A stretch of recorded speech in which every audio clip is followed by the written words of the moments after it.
opportunity. Mm-hmm. And like you said, communication skills, networking, and then the ball kept rolling, and here you are now. Exactly. Yeah. So with where you are now, maybe let's break down the title, the role. Like, what are you managing, directing? What are you overseeing? What so people can understand with Urban Audience at Republic Collective? Yeah, so it used to be, before that, it was Urban Promotion was the term, and then they changed it after the merger to be Urban Audience. So the title itself is Director of Urban Audience.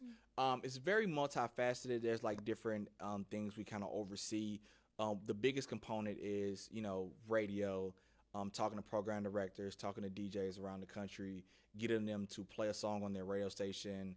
So that's kind of like one of the biggest, bulk of the job. Okay. But also we set up interviews, right? So if you think about Los Angeles, you have Power 106, you have Kiss FM, you have Real 92, and I'm talking to a lot of those people to set up interviews for artists on their radio stations. Yeah. So doing that, so that's one aspect of it, the radio aspect of it. We also are in the live space as well. So when artists are on tour, we're setting up, meet and greets as well. If we have partners that want to meet the artists, we do that. We might do contests, giveaways at a radio station where, hey, if you call in, you win a pair of tickets to go see this artist, and we're organizing that. So, we are connecting with the fans so they can meet the artist at a certain time. So we handle the live space as well. We also did a lot with podcasts now as well. So we also set up interviews at podcasts. And, we creatively just try to find new ways to basically bring awareness to an artist and their project, essentially. That's basically kind of what it kind of come down to, is like we are an extension of like the marketing department in a way. Like with a marketing, they kind of have a more broader approach, where promotion has a more niche and focused approach. So while they're trying to market to, all over, we're like, okay, this is what we're going to do in Los Angeles. This is what we're going to do in Dallas. This is what we're going to, and there's different things. We might do certain events. Me personally, I've done like a Top Golf event with an artist, and I brought DJs over to hang out and connect and build and great content with the artist. Yeah. We've handled in stores. So when an artist come and they have an album and a vinyl out, they sign it and meet fans. So it's more so like a hands-on, in-market marketing type of approach. Okay, yeah.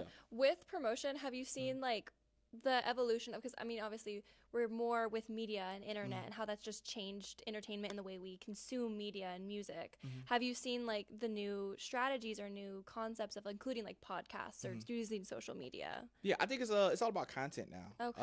Where I feel like years ago, where it was all about, I think promotion used to be all about getting a song on the radio. That was like the main thing, which is still an important thing for us. But now it's about bringing awareness and content and visibility to what an artist has, if they're working on their project. So that's kind of like the evolution. It's more so about creating that content, creating those things that is going to go on social media or going to go on other digital platforms. So yeah, I think it's more so about the content now. Okay, yeah. And so obviously, ultimately, your goal is to connect with audiences. Yes. And so with that, I mean, there's probably the amount of strategy with marketing involved of like, who is the audience? How do you connect the artist to their audience? And then like just team-wise, so it is all collaboration between you and marketing. Like you said, it's a collaborative effort. And then, when you deal with an artist, it's on my team specifically, there's 3 different directors. You have me, I oversee the West Coast. In the South, some of the Midwest. There's a person on the East Coast that oversees some of the South, and there's a person that's in DC that oversees like the East Coast.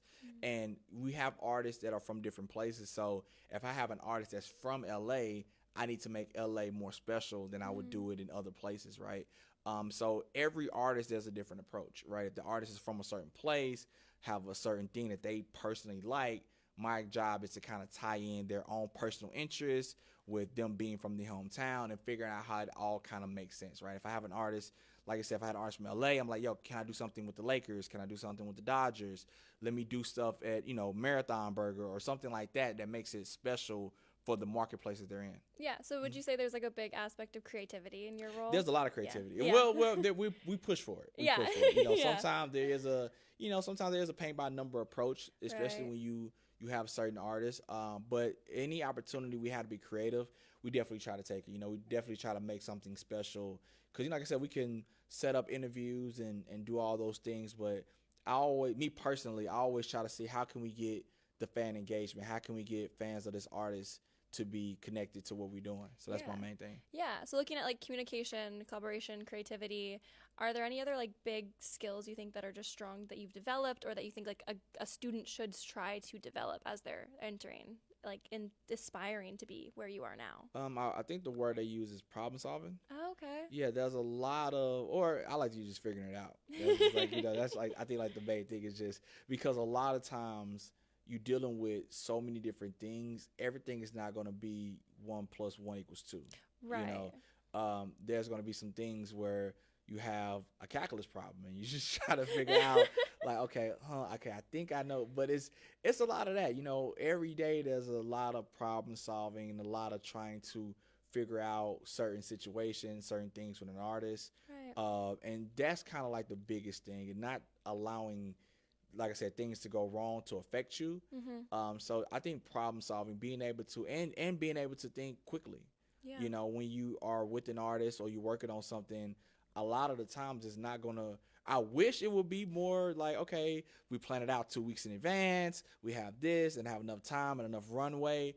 But like you said, sometimes you might find out on Sunday night you have an artist for Monday morning and you have to figure that out, you know? And so that's kind of how it is. Problem solving, I think, is very important. Yeah, like, and you can learn from previous projects. You can apply that. Mm-hmm. I mean, different eyes give different minds, different opinions. Exactly. I'm sure all of that's important. Mm-hmm. So with obviously our biggest thing is we're speaking to our students who want to get into this. But I want to speak specifically about CSUN because you were an alumni. Alumni. Yeah, go Matadors. Yeah. So what kind of classes, skills, experiences did CSUN offer you that you would like to highlight or just encourage our students to take advantage of? Mm-hmm. Man, I'm trying to think. This is 2016, which to think that it's almost 10 years ago is really insane to me.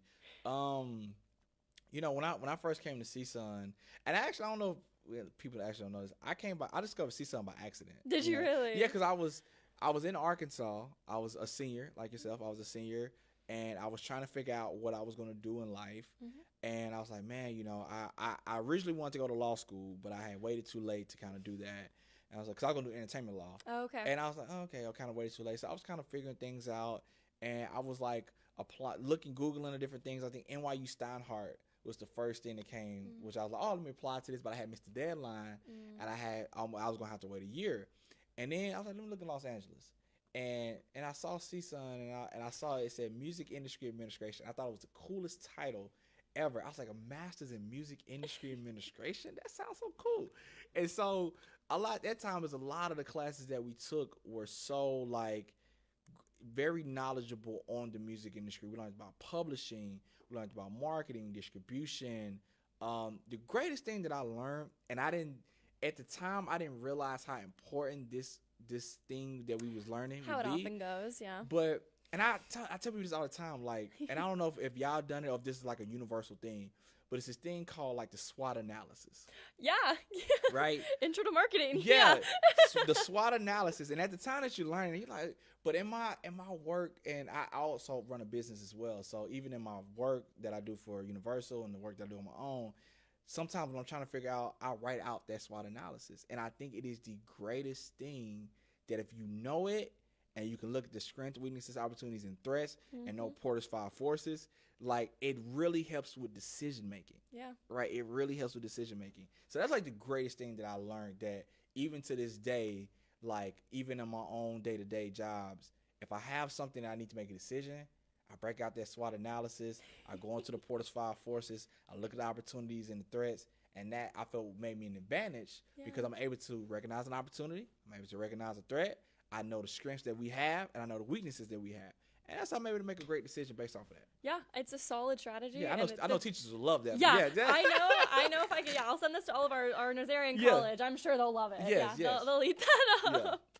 Oh, yeah, a good SWOT. And so as our students are hopefully applying for their internships and they get that ball rolling, how would you recommend like skills or tips to stand out? I mean, just to make sure your name is the one that is on someone's mind. Yeah, I mean, if you have a famous name like me, it kind of works out. Yeah. But I will say, everyone in the office was buzzing when they know I was interviewing Michael Jackson. I know. Trust me. And I always thank my dad for that, because in hindsight, that was a really great icebreaker advantage for me. Yeah. Anybody that I met, you're not gonna forget a person you named Michael Jackson. So I shout out to my dad for that, because that was really, really dope. I think in order to stand out, obviously being able to do things on your own is always greatly appreciated, and one of the things I like to tell interns or people is always be willing to offer something is in the idea and the execution, right? So if you want to work, even if you're going to send in a resume, great. But if you can get a hold of someone and say this person is the head of marketing at Atlantic Records, and that Cardi B has an album coming out, and you're like, you know what? I have an idea, and here's a one sheet of the idea, and this is how we can do it and execute it. Even if it doesn't work out, them seeing that oh, this person has ideas and is creative and have ways of us executing this idea, that to me always stands out, because you're already thinking how we need you to think once you get in the building. Yeah. Right? Because every week we all are having conversations on ideas. Everything starts with an idea. And I always say ideas are great, but execution is better. So if you come with an idea, please have a plan to make that idea happen if we say yes. Right. And so I think that's the greatest thing is having ideas and having an opinion.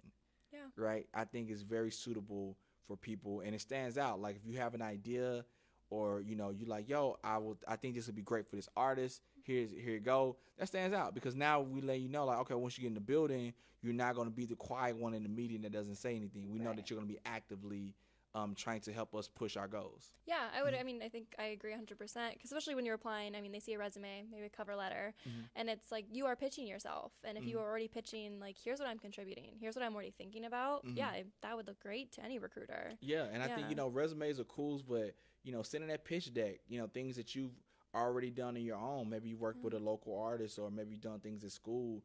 That is a great example of what you can do once you get the opportunity.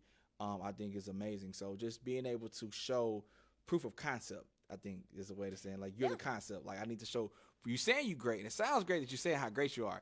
But show me the proof of concept, and that allows me to make a decision if I want to work with you or not. Yeah. I also wanted to ask, just for our student listeners today, is there any advice you could give them to just take away that they could implement right now, the small steps, whether it's making their own SWAT, or if it's getting involved on campus, what could they start doing if they want to advance and get to where they want to be one day?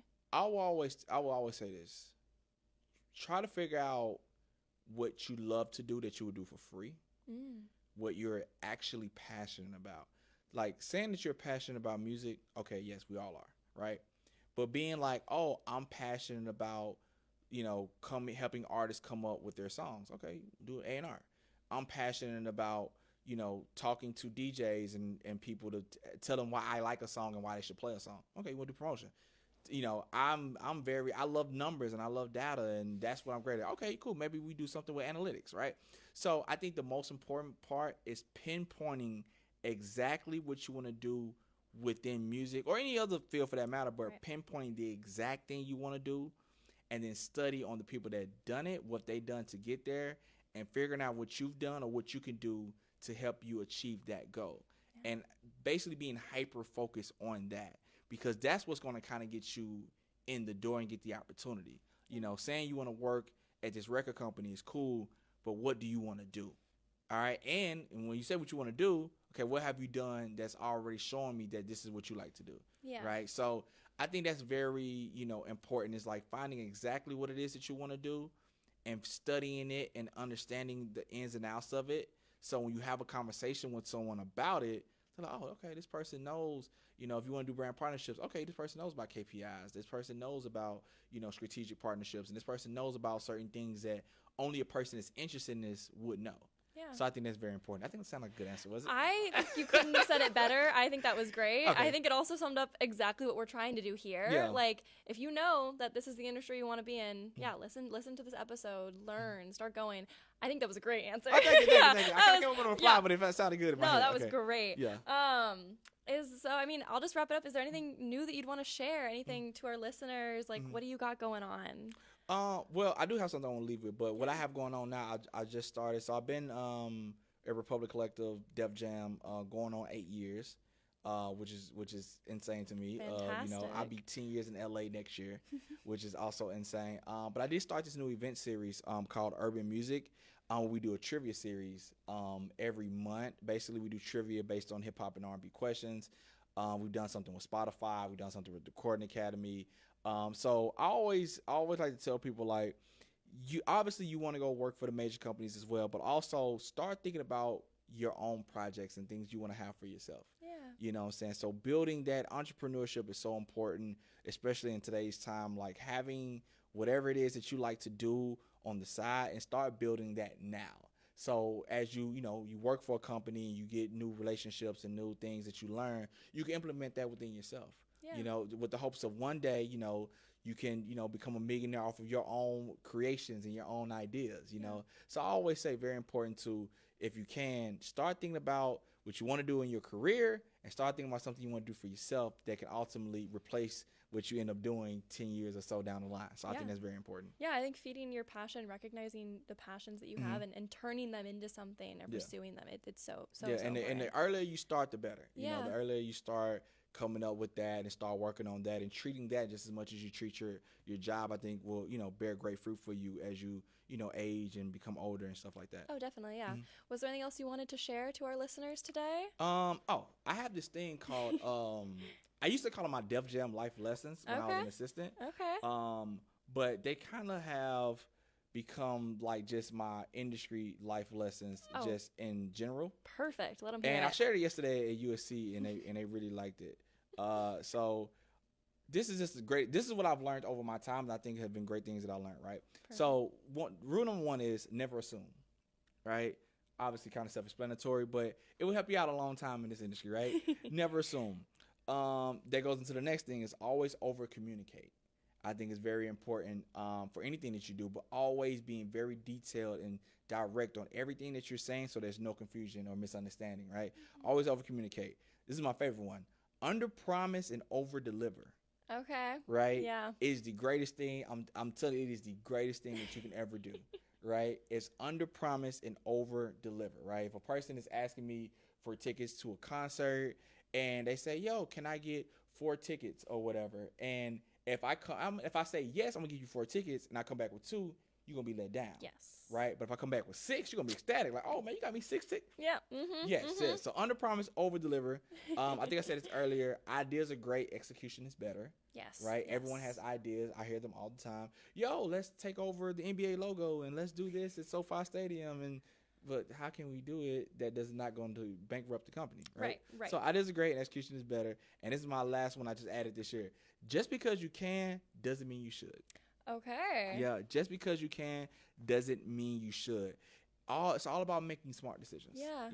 Doing what makes sense, common sense, right? Just doing what makes sense. So I always tell people, like, these are like some of the things that I've just learned over my time that I felt have been very helpful. So when people ask me, do you have any advice? I give them off the 5. And that's it. Yeah. No, that's perfect. I think we will write them right there in the description. Yeah. Memorize them, know them. Yeah, Those are great. And it helps you in all, different levels of your career. When you start off as an assistant, like I did, when you coming through, rising through the ranks, it's just all these great things that if you go by these rules, you will be greatly successful, I believe. Thank you so much. Yeah, that was perfect. Yeah, thank you. Well, okay, so just to wrap it up for our listeners, I hope this episode reminds you that breaking into your dream industry or career takes more than talent, but also passion, persistence, openness, and that willingness to grab any opportunity and make it your own.